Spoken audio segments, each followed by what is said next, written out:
Tah ieu cariosan Gusti Yesus ku anjeun. Ngutip cariosan nabi-nabi dina perjanjian lawas. Roh Pangeran ngawasaan kami. Rupina kawasa Gusti Yesus teh sanes mung kawasa ti pribadina, oge kawasa ti Roh Suci.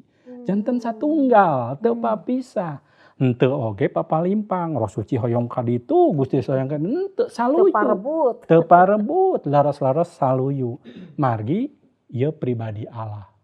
Satunggal. Sampurasun pamiarsa nu dipiasih ku Pangeran. Puji Gusti pribados tiasa nepangan para wargi sadaya dina acara Gentra Kahuripan. Pamugi urang sadayana aya dina kaayaan walagri, waluya, aya dina panangtayungan Gusti nu welas asih. Pamiarsa parantos didugikeun yen manusa teh ngawangun 3 hal. Nyaeta raga, jiwa, emutan, sareng ruh. Aya deui hiji pribadi nyaeta Roh Suci. Dina danget ieu Gentra Kahuripan sejak ngagunem caturkeun perkawis Roh Suci. Namung sate acana mangga urang sami-sami ngabandungan kidung pujian. Mangga wilujeng ngabandungan.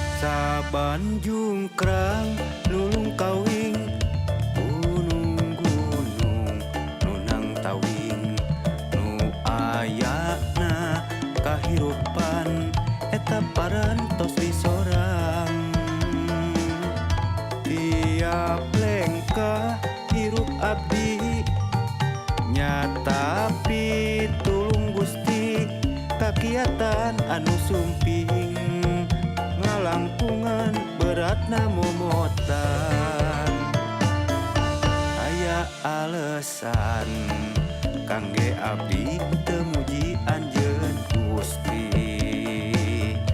nu langkung kunjung ti sadaya nu pinunjul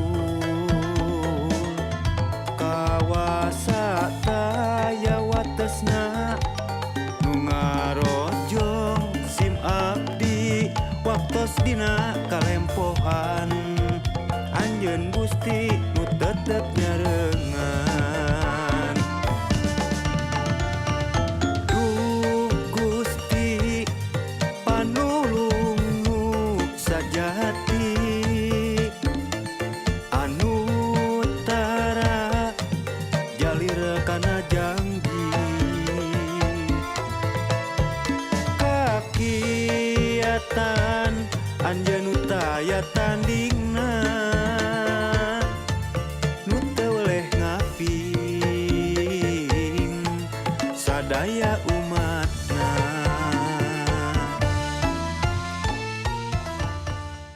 Pamiarsa, pamugi kidung pujian tadi tiasa ngajantenkeun panglipur kalbu pangbeberahmana utamina tiasa ngajantenkeun berkah kanggo urang sadayana.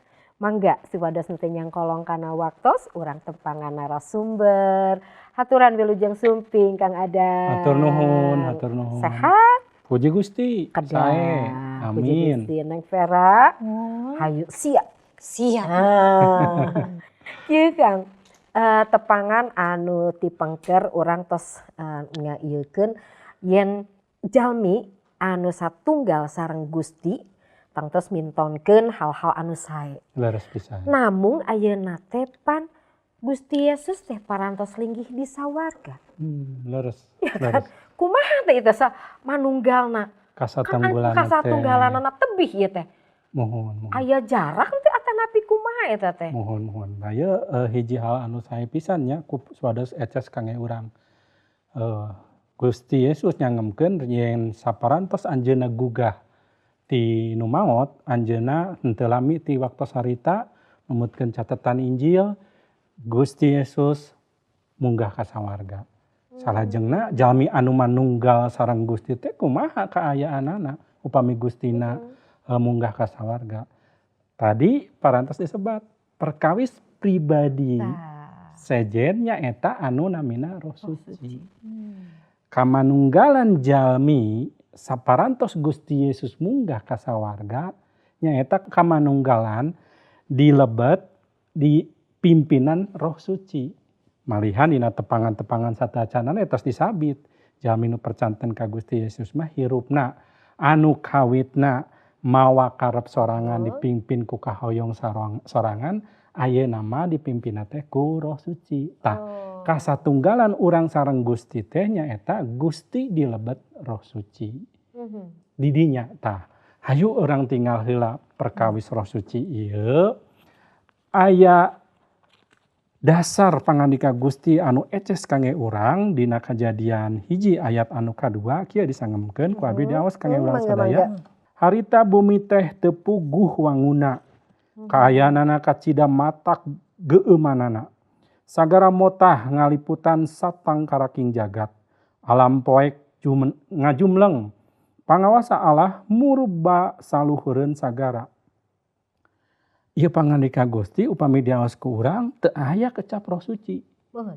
Namung rupina ieu benten nyerat. Aya kecap pangawasa Allah murba saluhureun sagara. Upami urang nyoko kana bahasa aslina nyaeta bahasa Ibrani, oge urang tiasa ningal terjemahan dina bahasa Indonesia disangemkeun sanes pangawasa Allah namung Roh Allah. Nyaeta Roh Suci teh. Roh Allah murba ngalayang-layang di sagala ciptaan anu teu acan jelas. Anu pigeueun di dieu disangemkeun. Hartosna teu acan aya kateraturan. Ta ieu informasi kangge urang yen rupina pangandika Gusti nyangemkeun ti kawit ti kadim keneh, ti awal kadim keneh. Roh Suci parantos jumeneng malihan nya salaku pencipta oge. Roh Suci lir ibarat digambarkeun upami ngalayang mah sapertos manuk gambaranana anu ngaroris. Kumaha kahirupan dia di handap di darat.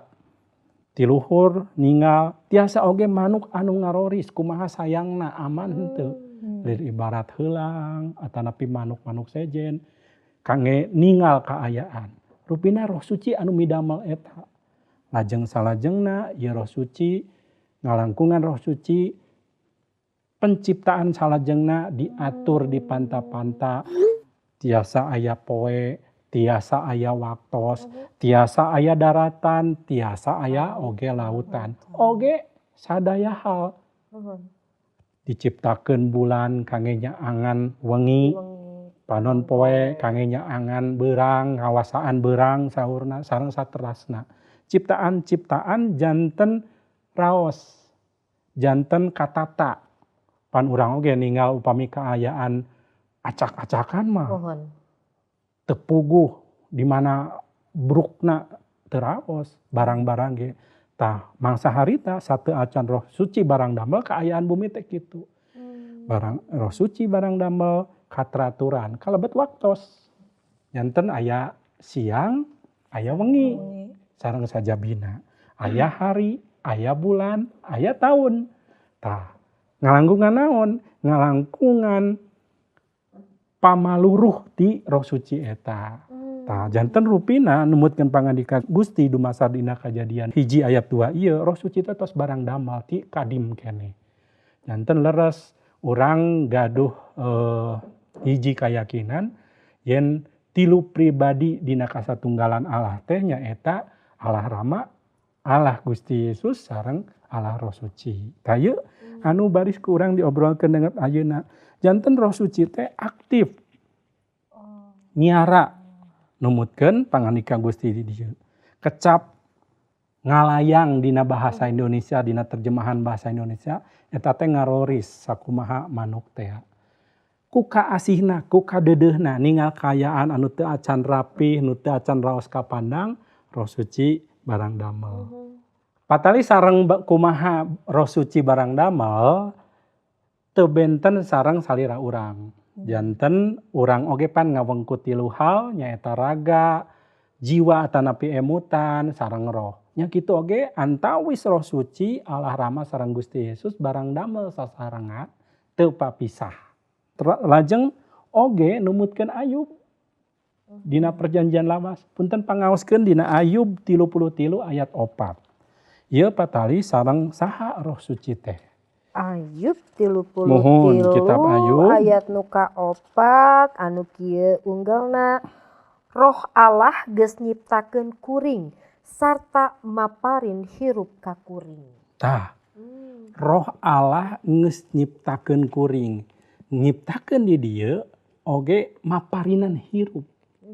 Rupina anu ngahirupkeun jalmi nyaeta Roh Suci. Ngalangkungan Roh Suci jalmi tiasa hirup. Ngalangkungan Roh Suci oge diangkeun ku Elihu nyaeta nu nyiptakeun anjeunna. Janten dina perjanjian lawas eces pisan. Roh Suci teh aktif barang damel malihan anu nyiptakeun. Nyiptakeun kahirupan di dieu janten sumberna hirup. Oge urang ningal dina misalna Kaluaran 31 ayat 3. Mangsa harita bangsa Israel bade ngawangun midamel kemah kangge Gusti, kangge ibadah ka Gusti. Aya hiji jalmi nu diberkahan ku Gusti, nyaeta Gusti maparinan kapinteran. Kangge ngadamel rupa-rupa barang anu endah, barang anu sae, pahatan-pahatan sareng sajabina. Ieu hartosan naon? Roh Suci barang damel salaku sumber hikmah, sumber pengetahuan, sumber sagala hal anu sae patali sareng kaendahan. Janten Bezalel sareng reng-renganna teh tiasa midamel hal anu endah-endah barang seni, boh pahatan, boh tenunan, boh sajabana margi berkah ti Roh Suci ieu. Kitu oge anu disanggempkeun dina hiji Samuel 16. Mangsa Samuel ngistrenan Daud dipilih janten raja. Dinu ayatna nu ka-13 disanggempkeun Daud kadatangan Roh Allah. Roh Suci. Dina hal ieu Roh Suci maparinan kakiatan. Margi Samuel bimbang waktu harita. Anu kasep nu jangkung gede dedegan anu cocok mah Eliab nu si cikal. Oge saterasna. Ieu kedah ngistrenan Daud nu anom keneh sareng sajabina. Numutkeun adeg pangadeg mah teu cekap atanapi teu acan nyumponan janten raja. Namung dipasihan kakiatan ku Roh Suci. Salajengna naon deui? Roh Suci oge sumber pikeun nabi-nabi tiasa ngadugikeun kecap ucapan nubuat. Sapertos dina 2 Samuel 23 ayat 2. Gitu oge Nabi Yesaya, dina Yesaya 61 ayat 1. Ngecapkeun kecap-kecap nubuatan pikeun pisumpingeun nana Mesias. Ngalangkungan Roh Suci.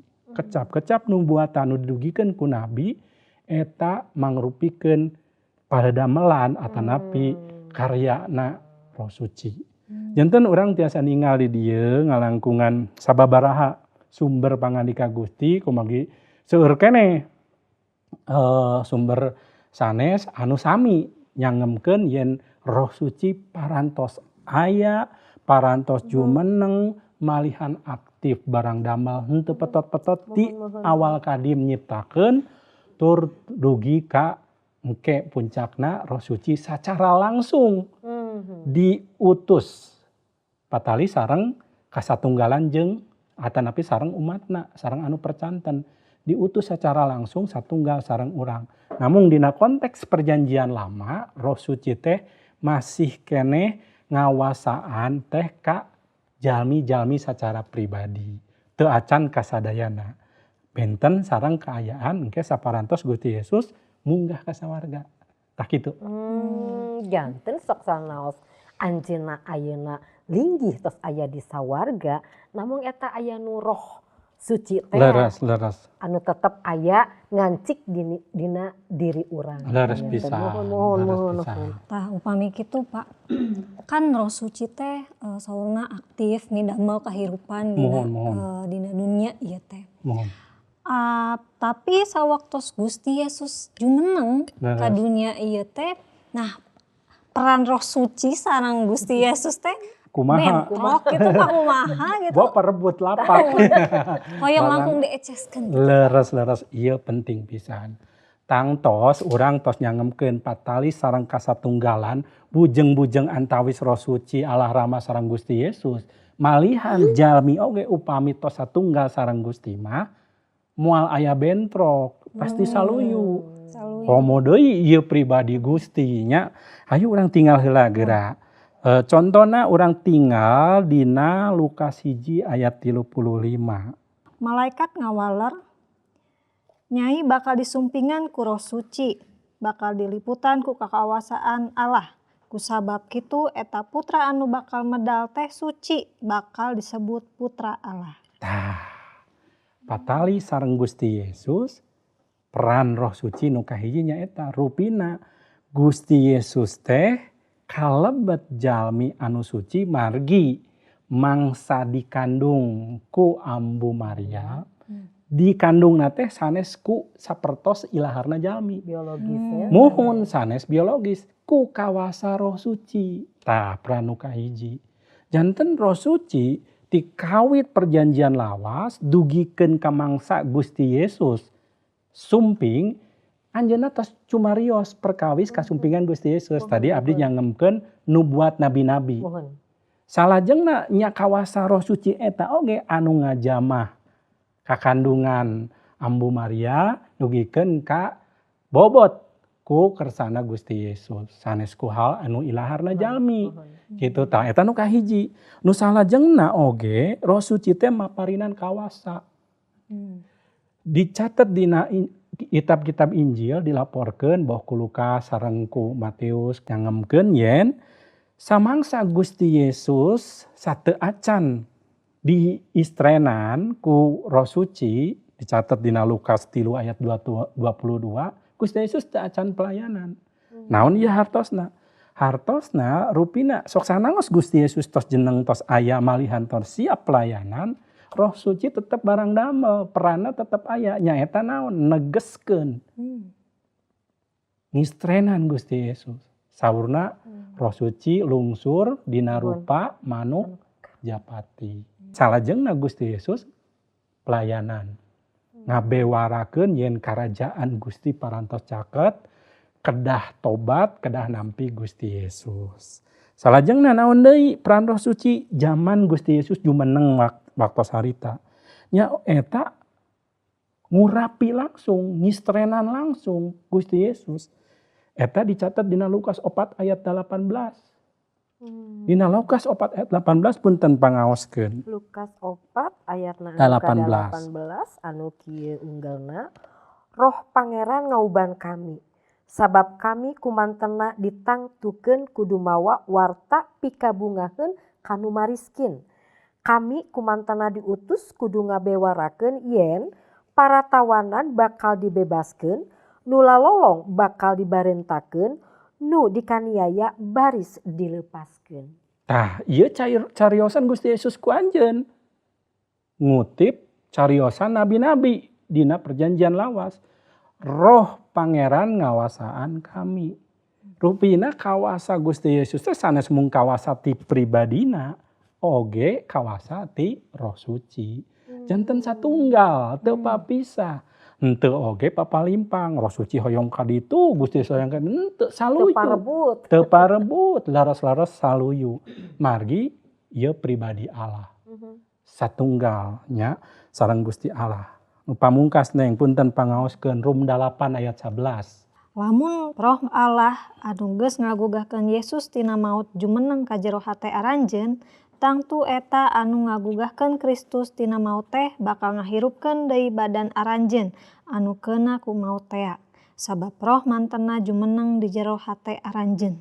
Tah, ngahirupkeun deui Gusti Yesus, ngahirupkeun deui sakur jalmi anu percanten. Rupina tetep barang damel.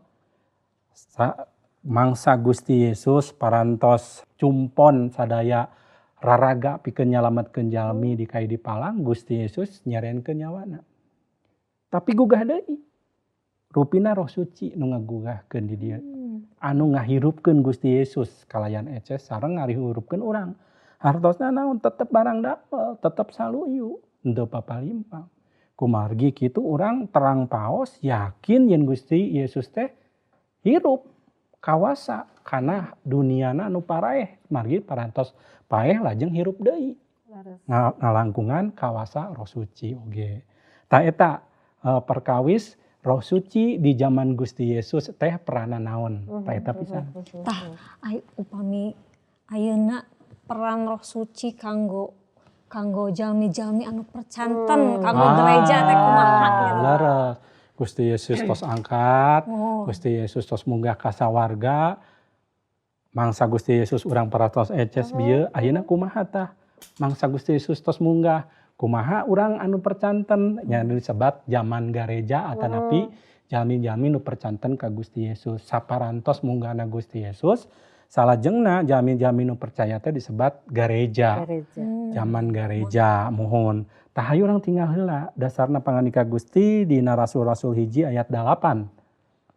Sareng saurang mangga teu langkung bade kusaha dina Rasul-Rasul 2 ayat hiji dugi ka 4. Ya, ayeuna Rasul-Rasul Hiji ayat 8 ayat heula. nu ka-8.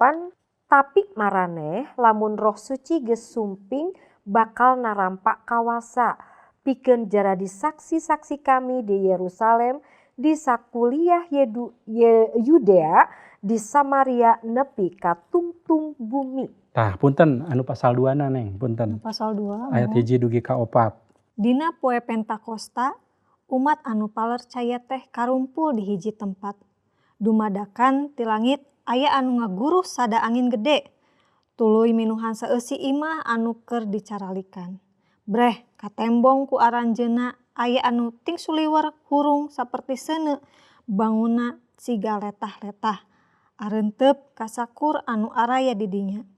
Harita keneh aranjeunna geus kacalikan ku Roh Suci.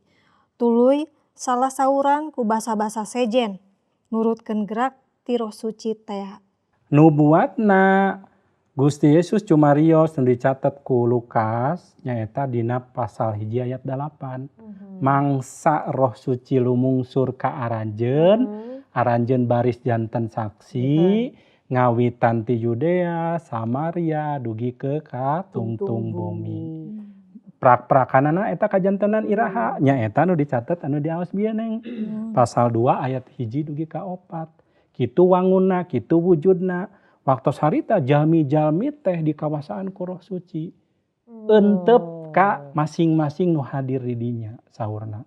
Tah janten nu kahiji Roh Suci saparantos Gusti Yesus munggah ka sawarga perana teras henteu liren. Nyaeta maparinan kawasa kangge janten saksi. Jalmi di istrenan, jalmi di kawasaan ku Roh Suci, wantun cumarios perkawis naon? Perkawis bebeneran nyaeta Gusti Allah, Gusti Rama parantos ngutus putrana nyalametkeun jalmi.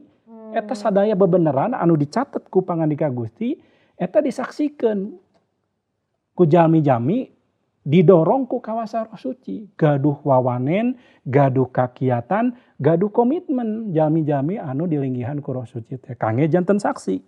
Eta tiasa janten saksi teh peran Roh Suci. Numutkeun 2 ayat ieu. Naon deui maparinan kawasa rohani. Dina pasal 2 disanggempkeun tiasa cumarios rupi-rupi nya kawasa karunia rohani. Tiasa oge aya jalmi tinggal jalmi nu percanten tiasa anu sapertos nabi, tiasa nubuat, malihan aya karunia kangge ngawulang rupi-rupi. Ieu kawasa ti Roh Suci, karunia rohani ti Roh Suci. Ieu peran Roh Suci kangge zaman gareja. Salajengna naon deui? Kasatunggalan. Jamaah satunggal moal aya jamaah anu tos di linggihan di kawasan Kuro Suci mibanda perbentenan perkawis hirupna tujuanana sadayana satunggal. Oge ngajanten ke naon gareja tumuwuh hirup. Gareja teh ulah hilap dina nu dimaksud gareja di dieu nya eta pribadi, organisme, sanes organisasi. Nu utamina tah ieu teh tumuwuh perkawis naon? Wanoh ka Gusti tumuwuh. Parobihan dirina tumuwuh. Oge komunitasna jamaah teh kumpulan jalmi-jalmi nu percanten oge tumuwuh. Nya buktos ayeuna urang ieu di mana? Ieu buktos pada Damelan Roh Suci. Damal dugi ka dieu tah. Bewara Injil kasalamatan teh upami teu ku kawasa Roh Suci. Tah kitu. Tah.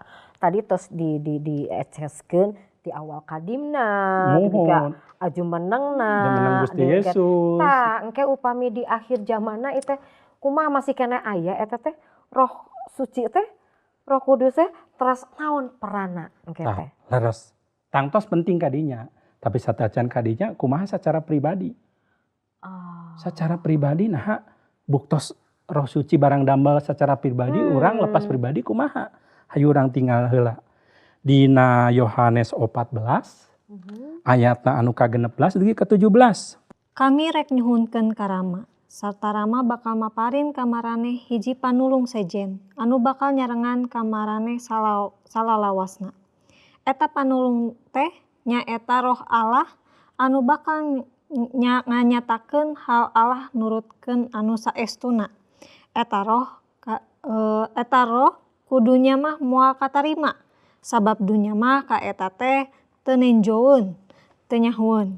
Ari maraneh mah nyaraho sabab anjeunna aya di maraneh, ngancik di diri maraneh. Tah, digambarkeun di dieu yen peran Roh Suci kangge pribadi-pribadi nyaeta salaku penghibur. Penghibur dalam hartosan maparinan katengtreman mangsa jalmi-jalmi nu percanten nyaeta jalmi-jalmi zaman gareja nandangan kahirupan, ngajalanan kahirupan. Eta katengtreman eta di Roh Suci.